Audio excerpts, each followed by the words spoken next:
தமிழக அரசியல்லே மிகப்பெரிய பேசு பொருளா இருக்க விஷயம் என்ன அப்படின்னா, பாஜக தலைவரான அண்ணாமலை அவர்களே இன்னைக்கு கைது பண்ணிட்டாங்க. இன்னைக்கு நம்ம வீடியோல இந்த ஒரு விஷயத்தை பத்தி தான் வந்து பார்க்க போறோம். இப்ப தமிழக அரசியல்லே கொஞ்ச நாளா பரபரப்பா போய்க்கிட்டு இருக்க விஷயம் என்ன அப்படின்னா, கோவை குண்டுவெடிப்புக்கு காரணமா இருந்த பாஷா அவர்கள் இறந்து போனதுக்கு அப்புறம் அவரோட இறுதி ஊர்வலத்துக்கு தமிழக அரசு அனுமதி கொடுத்துட்டாங்க. இந்த ஒரு விஷயத்தை எங்களால ஏத்துக்கவே முடியாது. நீங்க அனுமதி கொடுத்த இந்த நாளை நாங்க வந்து கருப்பு தினமா அறிவிச்சு இதுக்கு எதிராக பேரணி நடத்துவோம் அப்படின்னு பாஜக நிர்வாகிகள் பெரிய பேரணியை வந்து நடத்திக்கிட்டு இருக்காங்க. இந்த ஒரு பேரணியில தான் பாஜக தலைவர் அண்ணாமலை அவர்கள் வந்து ஒரு சில விஷயங்களை வந்து பேசியிருக்காருங்க. இதில் அவர் என்ன சொல்லியிருக்காரு அப்படின்னா, எதிர்க்கட்சிகள் எல்லாம் ஓட்டுக்காண்டி பிச்சை எடுக்கிறீங்க. கோவையில் என்ன மாதிரி சம்பவங்கள் நடந்துக்கிட்டு இருக்கு, இங்கே ஆல்ரெடி கோவை மக்களுக்கு மிகப்பெரிய அச்சுறுத்தல் வந்து இருக்கு. ஏன்னா 2 வருஷத்துக்கு முன்னாடி கூட தீபாவளிக்கு முன்னாடி பெரிய குண்டுவெடிப்பு சம்பவம் வந்து நடந்துச்சு. அதை வந்து சிலிண்டர் குண்டுவெடிப்பு தான் அப்படின்னு சிலிண்டர் வெடிப்பு தான் நீங்கள் வந்து மழுப்பு பார்த்தீங்க.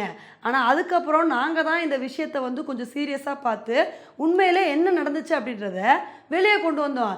இது மாதிரி ஒவ்வொரு விஷயத்தையும் நாங்கள் தான் வந்து பண்ணிகிட்டு இருக்கோம்.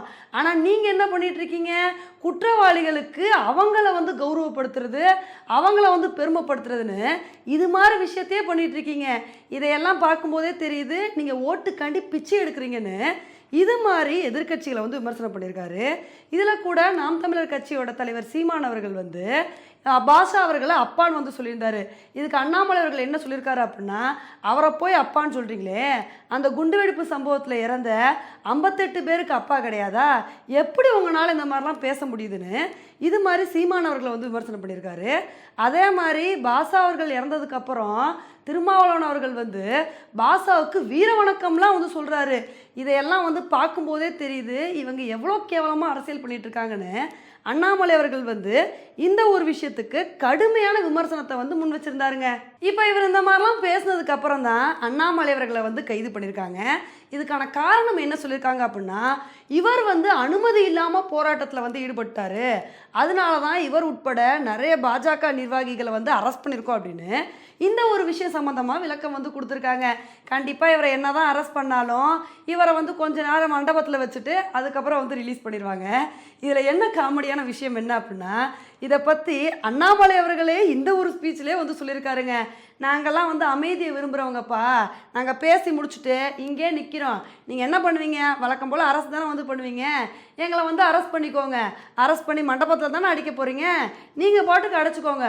இதுலேயும் ஒரு சில பேர் எங்களை போட்டு மிரட்டுறாங்க, நாளைக்கு லீவு அதனால் திங்கக்கிழமை வரைக்கும் வச்சு அடைச்சிருவோன்னு, நீங்கள் எத்தனை நாள் வேணால் வச்சுக்கோங்க, எங்களுக்கு அதை பற்றி கவலையே இல்லை, நீங்கள் ஆனால் வந்து நான்வெஜ்ஜை வந்து வெஜ்ஜுக்காரங்களுக்கு கொடுக்குறது இது மாதிரி வேலைகள் மட்டும் பண்ணாதீங்க, மற்றபடி எங்களுக்கு எந்த பிரச்சனையும் இல்லை அப்படின்னு அண்ணாமலை அவர்கள் வந்து கைதை பற்றி அவரே வந்து பேசியிருக்காரு.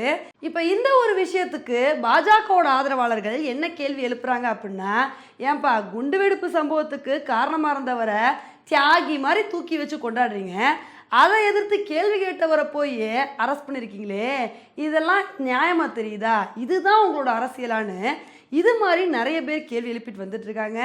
ஓகே ஃப்ரெண்ட்ஸ், இந்த ஒரு விஷயத்தை பற்றி நீங்கள் என்ன நினைக்கிறீங்க அப்படின்றத என்னோட கமெண்ட் செக்ஷனில் வந்து போடுங்க. இதே மாதிரி இன்னொரு வீடியோவில் உங்களை வந்து மீட் பண்ணுறேன். Bye friends.